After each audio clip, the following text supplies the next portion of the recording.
ओम गृणी सूर्याय नमः। आप सभी पर सूर्य भगवान की कृपा सदा बनी रहे।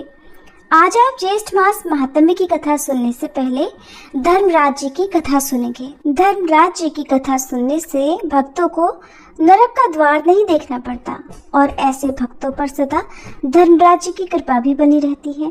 तो अब पहले सुनिए धर्मराज जी की कथा। एक समय की बात है जब पृथ्वी लोक पर बब्रुवाहन नाम का एक राजा हुआ करता था। उसका राज्य बहुत ही सुखद था, समृद्ध था और राजा भी बहुत दयालु थे और अपनी प्रजा का बहुत अच्छे से पालन किया करते थे। इसी राज्य में एक ब्राह्मण हरिदास भी रहा करता था। हरिदास एक तपस्वी था और उसका विवाह गुणवती से हुआ था, जो कि बहुत ही सुशील, धर्मवती और पतिव्रता स्त्री थी। गुणवती ने जीवन भर में सभी देवी देवताओं की उपासना की, सभी प्रकार के व्रत किए और वह दान धर्म भी जी खोलकर किया करती थी। इसके अलावा अतिथि सेवा को वह अपना धर्म मानती थी। ऐसे ही हंसी खुशी और ईश्वर की उपासना करते करते वह वृद्ध हो गई। जब उसकी मृत्यु हुई तो यम धर्मराज जी के दूत उसे अपने साथ धर्मराजपुर ले गए। यमलोक में सुंदर सिंहासन पर धर्मराज जी विराजमान थे और उनके ही पास में चित्रगुप्त भी बैठे हुए थे। चित्रगुप्त जी के पास ही सभी प्राणियों के पाप पुण्य का लेखा जोखा होता है, जिसके आधार पर ही वे ये निश्चित करते हैं कि किस व्यक्ति को नरक में भेजा जाए और किस व्यक्ति को स्वर्गलोक भेजा जाए। चित्रगुप्त प्रभु को प्राणियों का लेखा जोखा सुना रहे थे, तभी वहां यमदूत गुणवती को लेकर पहुंच गए। गुणवती उन्हें देखकर थोड़ी भयभीत हुई और मुंह नीचे करके खड़ी हो गई। चित्रगुप्त ने गणवती के पाप पुण्य का लेखा जोखा निकाला और धर्मराज को बताया। धर्मराज जी ने पूरा ब्यौरा देखा। वे बहुत प्रसन्न हुए, परंतु फिर भी उनके मुखमंडल पर थोड़ी उदासी छाई हुई थी। ये देखकर गुणवती ने पूछा, प्रभु, मैंने तो अपने सारे जीवन में केवल सत्कर्म ही किए, दान पुण्य किया, व्रत उपवास किए, फिर भी आपके मुख पर ये उदासी छाई है, इसका क्या कारण है? कृपा करके मुझे बताइए प्रभु, मुझसे कहाँ क्या भूल हुई है? तब धर्मराज जी ने उत्तर दिया कि हे देवी, तुमने सभी देवी देवताओं के व्रत किए हैं, उपासना की है, परंतु कभी तुमने मेरे नाम से कुछ पूजा या पाठ या कोई भी दान धर्म नहीं किया है। धर्मराज जी की ये बात सुनते ही गुणवती क्षमा याचना करने लगी और कहने लगी, हे प्रभु, मुझे आपकी उपासना के बारे में कुछ भी नहीं पता था। मैं नहीं जानती कि आपकी उपासना कैसे करते हैं। कृपा करके मुझे वह उपाय बताइए जिससे कि मनुष्य आपकी कृपा के पात्र बन सके। हे प्रभु, मैं आपके श्रीमुख से आपकी भक्ति का मार्ग सुनना चाहती हूँ और मेरी ये इच्छा है कि मृत्यु लोक अर्थात धरती पर वापस जाकर मैं वापस आपकी भक्ति करूं और सभी मनुष्यों को भी इस बारे में बताऊं। धर्मराज जी ने उसकी विनती सुनकर कहा कि जिस दिन सूर्य देव उत्तरायण में प्रवेश करते हैं, यानी कि मकर संक्रांति के दिन मेरी पूजा शुरू करनी चाहिए। उस दिन से लेकर पूरे 1 वर्ष तक मेरी पूजा करते हुए कथा सुनना चाहिए और एक दिन भी पूजा या कथा नहीं छूटनी चाहिए।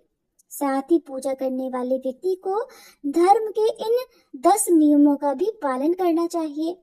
पहला नियम है धीरज रखना और संतुष्ट रहना। दूसरा नियम है अपने मन को वश में रखना और सभी को क्षमा करना। तीसरा नियम है चोरी या अन्य दुष्कर्मों में लिप्त नहीं रहना। चौथा नियम है मानसिक और शारीरिक शुद्धि, यानी पर पुरुष या पर स्त्री से बचकर रहना। पांचवा नियम अपनी इंद्रियों को वश में रखना। छठा नियम बुरे विचारों को अपने मन में न लाना, यानी कि बुद्धि को पवित्र बनाए रखना। सातवां नियम नित्य पूजा पाठ और दान पुण्य इत्यादि करना। आठवां नियम व्रत करना और व्रत की कहानी सुनना। नवा नियम सच बोलना और सभी से अच्छा और सच्चा व्यवहार रखना, सभी के प्रति एक समान भाव रखना। 10वां नियम है क्रोध न करना।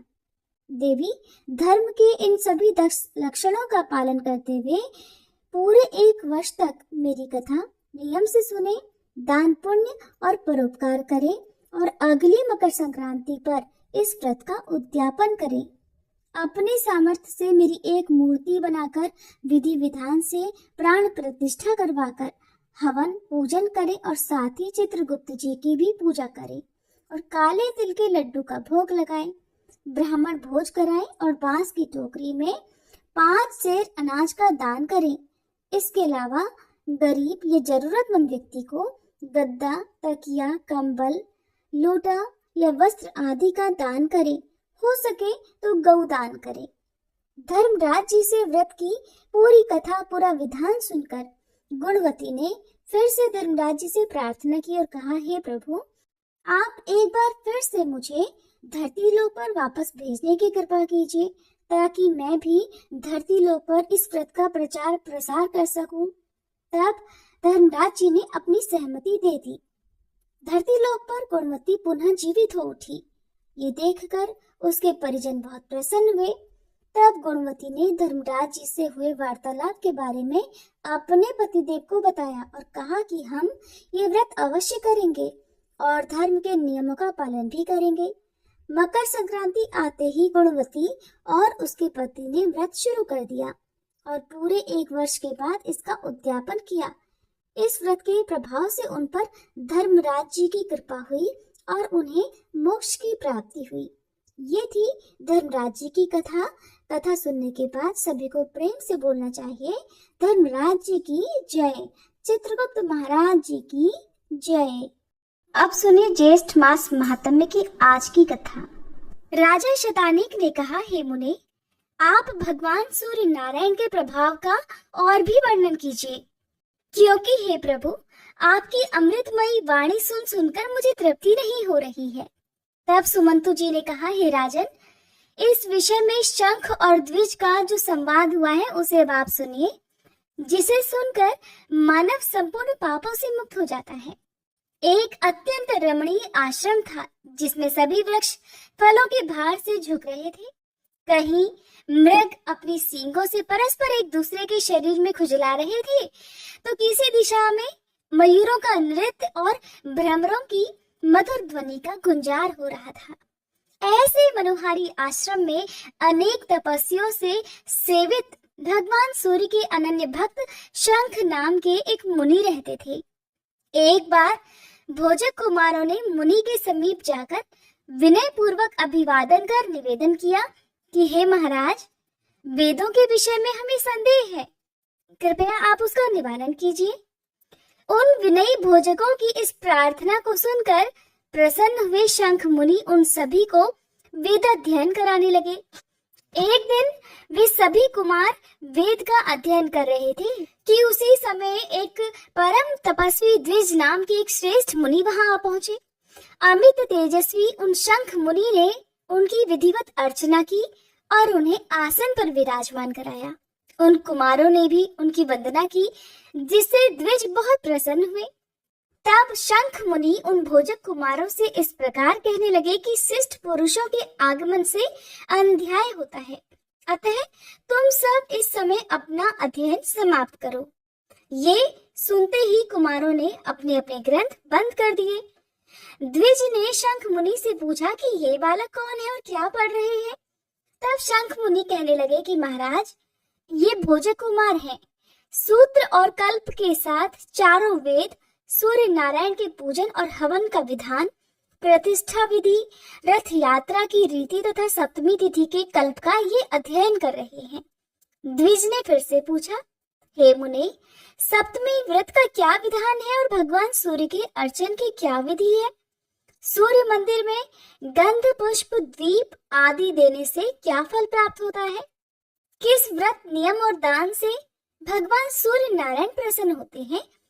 उन्हें कौन से पुष्प धूप तथा उपहार दिए जाते हैं? ये सब मैं भी सुनना चाहता हूँ, इसे आप बताइए। सूर्य नारायण के महात्म्य की भी विशेष रूप से चर्चा कीजिए। तब शंख मुनि कहने लगे कि इस प्रसंग में मैं महाराज सांब और महर्षि वशिष्ठ के संवाद का वर्णन कर रहा हूँ, ध्यान पूर्वक सुनो।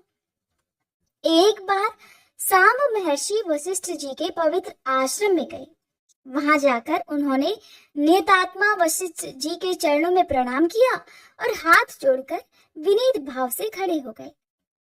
महर्षि वशिष्ठ ने भी उनके भक्ति भाव को देखकर प्रसन्न मन से उनसे पूछा, सांब, तुम्हारा तो संपूर्ण शरीर भयंकर कुष्ठ रोगों से विदीर्ण हो गया था, ये सर्वथा रोग मुक्त कैसे हुआ? और तुम्हारे शरीर की दिव्य कांति और शोभा कैसे बढ़ गई, ये सब मुझे बताओ। तब सांब ने कहा, महाराज, मैंने भगवान सूर्य नारायण की आराधना उनके सहस्त्र नामों द्वारा की है। उसी आराधना के प्रभाव से उन्होंने प्रसन्न होकर मुझे साक्षात दर्शन दिए और उनसे ही मुझे वर की भी प्राप्ति हुई है। वशिष्ठ जी ने पुनः पूछा, तुमने किस विधि से सूर्य देव की आराधना की? तुम्हें किस व्रत तप अथवा दान से उनका साक्षात दर्शन हुआ? ये सब विस्तार पूर्वक बतलाओ। सांब कहने लगे कि महाराज, जिस विधि से मैंने भगवान सूर्य को प्रसन्न किया है वह सारा वृतांत अब आप ही ध्यान पूर्वक सुनिए। आज से बहुत पहले मैंने अज्ञानवश दुर्वासा मुनि का उपहास किया था, इसलिए क्रोध में आकर उन्होंने मुझे कुष्ठ रोग से ग्रसित होने का श्राप दे डाला, जिससे मैं कुष्ठ रोगी हो गया। तब अत्यंत दुखी और लज्जित होते हुए मैंने अपने पिता अर्थात भगवान श्री कृष्ण के पास जाकर निवेदन किया कि हे तात, मैं दुर्वासा मुनि के श्राप से कुष्ठ रोग से ग्रस्त होकर अत्यधिक पीड़ित हो रहा हूँ। पिताश्री, मेरा शरीर गलता जा रहा है, कंठ का स्वर भी बैठता जा रहा है और पीड़ा से प्राण निकले जा रहे हैं। वैद्यों आदि के द्वारा उपचार कराने पर भी मुझे शांति नहीं मिलती। अब आपकी आज्ञा प्राप्त कर मैं प्राण त्यागना चाहता हूँ, अतः आप मुझे ये आज्ञा देने की कृपा करें जिससे मैं इस कष्ट से मुक्त हो सकूं। मेरा यह दीन वचन सुनकर उन्हें बड़ा दुख हुआ और फिर उन्होंने क्षण भर विचार कर मुझसे कहा कि पुत्र, धैर्य धारण करो और चिंता मत करो, क्योंकि जैसे सूखे तिनकों को आग जलाकर भस्म कर देती है, वैसे ही चिंता करने से रोग और अधिक कष्ट देता है। भक्ति पूर्वक तुम देव आराधना करो, उससे सभी रोग नष्ट हो जाएंगे। पिता के ऐसे वचन सुनकर मैंने पूछा कि तात, ऐसा कौन सा देवता है जिसकी आराधना करने से इस भयंकर रोग से मुझे मुक्ति मिल सके? तब भगवान श्री कृष्ण कहने लगे कि पुत्र, एक समय की बात है, योगी श्रेष्ठ याज्ञवल्क्य मुनि ने ब्रह्मलोक में जाकर पद्मयोनि श्री ब्रह्मा जी को प्रणाम किया और उनसे पूछा कि महाराज, मोक्ष प्राप्त करने के इच्छुक प्राणी को किस देवता की आराधना करनी चाहिए? अक्षय स्वर्ग की प्राप्ति किस देवता की उपासना करने से हो जाती है? ये चराचर विश्व किससे उत्पन्न हुआ है और किसमें लीन हो जाता है? इन सब का कृपया आप वर्णन कीजिए। तब श्री ब्रह्मा जी बोले, महर्षि, आपने तो बहुत अच्छा प्रश्न पूछा है, जिसे सुनकर मैं भी अत्यंत प्रसन्न हूँ। मैं आपके प्रश्नों का उत्तर दे रहा हूँ, इसे ध्यान पूर्वक सुनिए। जो देव श्रेष्ठ अपने उदय के साथ ही समस्त जगत का अंधकार नष्ट कर तीनों लोकों को प्रतिभासित कर देते हैं, वे अजर अमर अव्यय शाश्वत अक्षय शुभ अशुभ के जानने वाले कर्म साक्षी सर्व देवता और जगत के स्वामी हैं। उनका मंडल कभी क्षय नहीं होता। वे पितरों के पिता, देवताओं के भी देवता, जगत के आधार, सृष्टि स्थिति तथा संहार करता है। योगी पुरुष वायु रूप होकर जिनमें लीन हो जाते हैं, जिनकी सहस्त्र रश्मियों में मुनि सिद्धगण और देवता निवास करते हैं। जनक, व्यास, शुकदेव, बालखिल्य आदि ऋषिगण, पंचशिख आदि योगीगण जिनके प्रभा मंडल में प्रविष्ट हुए हैं, ऐसे वे प्रत्यक्ष देवता सूर्य नारायण ही हैं। ब्रह्मा, विष्णु तथा शिव आदि का नाम तो मात्र सुनने में ही आता है, पर सभी को वे दृष्टिगोचर नहीं होते, अर्थात दिखाई नहीं देते, किंतु तिमिर नाशक अर्थात अंधकार का नाश करने वाले सूर्य नारायण सभी को प्रत्यक्ष रूप से दिखाई देते हैं। इसलिए वे सभी देवताओं में श्रेष्ठतम हैं। अतः हे याज्ञवल्क्य, आपको भी सूर्य नारायण के अलावा अन्य किसी देवता की उपासना नहीं करनी चाहिए। इन प्रत्यक्ष देवता की आराधना करने से सभी फल प्राप्त हो सकते हैं। याज्ञवल्क्य मुनि ने कहा कि महाराज, आपने मुझे बहुत ही उत्तम उपदेश दिया है जो बिल्कुल सत्य है। मैंने तो पहले भी बहुत बार सूर्य नारायण के महात्म्य को सुना है, जिनके दक्षिण अंग से विष्णु, वाम अंग से स्वयं आप और ललाट से रुद्र उत्पन्न हुए हैं। उनकी तुलना और कौन देवता कर सकते हैं? उनके गुणों का वर्णन भला किन शब्दों में किया जा सकता है? अब मैं उनकी उस आराधना विधि को भी सुनना चाहता हूँ, जिसके द्वारा मैं संसार सागर को पार कर जाऊं। वे कौन से व्रत, उपवास, दान, होम, जप, तप आदि हैं जिनके करने से सूर्य नारायण प्रसन्न होकर समस्त कष्टों को दूर कर देते हैं? ये सब आप बतलाने की कृपा करें, क्योंकि प्राणियों द्वारा धर्म, अर्थ, काम प्राप्ति के लिए जो प्रयास किए जाते हैं, उनमें वही चेष्टा, वही प्रयास सफल है जो भगवान सूर्य का आश्रय ग्रहण कर अनुष्ठित हो। अन्यथा वे सभी क्रियाएं व्यर्थ हैं। इस अपार घोर संसार सागर में निमग्न प्राणियों द्वारा एक बार भी किया गया सूर्य नमस्कार मुक्ति को प्राप्त करा देता है। भक्ति भाव से परिपूर्ण याज्ञवल्क्य के इन वचनों को सुनकर श्री ब्रह्मा जी प्रसन्न हो उठे और कहने लगे कि याज्ञवल्क्य, आपने सूर्य नारायण की आराधना का जो उपाय पूछा है, उसका मैं वर्णन कर रहा हूँ, एकाग्रचित होकर अब आप सुनिए।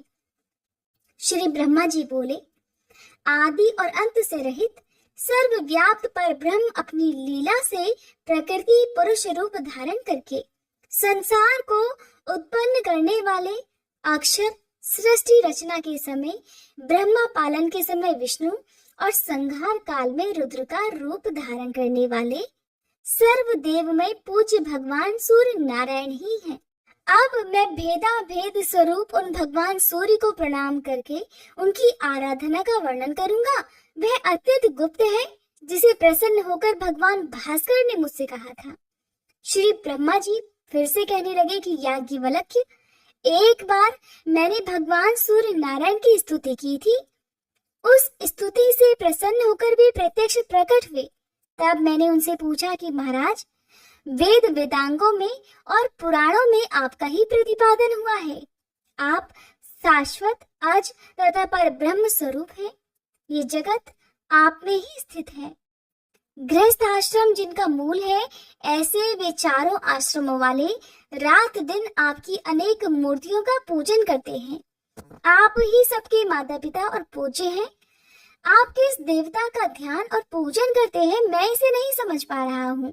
इसे मैं सुनना चाहता हूँ और मेरे मन में इसके प्रति बड़ा कौतूहल है। भगवान सूर्य ने कहा था, हे ब्राह्मण, ये अत्यंत गुप्त बात है, किंतु आप मेरे परम भक्त हैं, इसलिए मैं इसका यथावत वर्णन कर रहा हूँ। वे परमात्मा सभी प्राणियों में व्याप्त, अचल, नित्य, सूक्ष्म तथा इंद्रियातीत हैं। उन्हें क्षेत्रज्ञ, पुरुष, हिरण्यगर्भ, महान, प्रधान तथा बुद्धि आदि अनेक नामों से जाना जाता है। जो तीनों लोकों के एकमात्र आधार हैं, वे निर्गुण होकर भी अपनी इच्छा से सगुण हो जाते हैं। खुद से कोई कर्म नहीं करते और ना तो कर्म फल की प्राप्ति से संलिप्त रहते हैं। वे परमात्मा सब ओर सिर, नेत्र, हाथ, पैर, नासिका, कान तथा मुख वाले हैं। वे समस्त जगत को आच्छादित करके अवस्थित हैं और सभी प्राणियों में स्वच्छंद होकर आनंद पूर्वक विचरण करते रहते हैं। शुभाशुभ कर्म रूप बीज वाला शरीर क्षेत्र कहलाता है। इसे जानने के कारण परमात्मा क्षेत्रज्ञ कहलाते हैं। वे अव्यक्त पुर में शयन करने से पुरुष, बहुत रूप धारण करने से विश्वरूप और धारण पोषण करने के कारण महापुरुष कहे जाते हैं। ये ही अनेक रूप धारण करते हैं। जिस प्रकार एक ही वायु शरीर में प्राण, अपान आदि अनेक रूप धारण किए हैं, और जैसे एक ही अग्नि अनेक स्थान भेदों के कारण अनेक नामों से अभिहित की जाती है, ठीक उसी प्रकार परमात्मा भी अनेक भेदों के कारण बहुत सारे रूप धारण करते हैं। जिस प्रकार एक दीप से हजारों दीप प्रज्वलित हो जाते हैं, उसी प्रकार एक परमात्मा से संपूर्ण जगत उत्पन्न होता है। जब वह अपनी इच्छा से संसार का संहार करता है तब फिर एकाकी ही रह जाता है। परमात्मा को छोड़कर जगत में कोई स्थावर या जंगम पदार्थ नित्य नहीं है, क्योंकि वे अक्षय, अप्रमेय और सर्वज्ञ कहे जाते हैं। उनसे बढ़कर कोई अन्य नहीं है, वे ही पिता हैं, वे ही प्रजापति हैं। सभी देवता और असुर आदि उन परमात्मा भास्कर देव की आराधना करते हैं और वे उन्हें सद्गति प्रदान करते हैं। वे सर्वगत होते हुए भी निर्गुण हैं।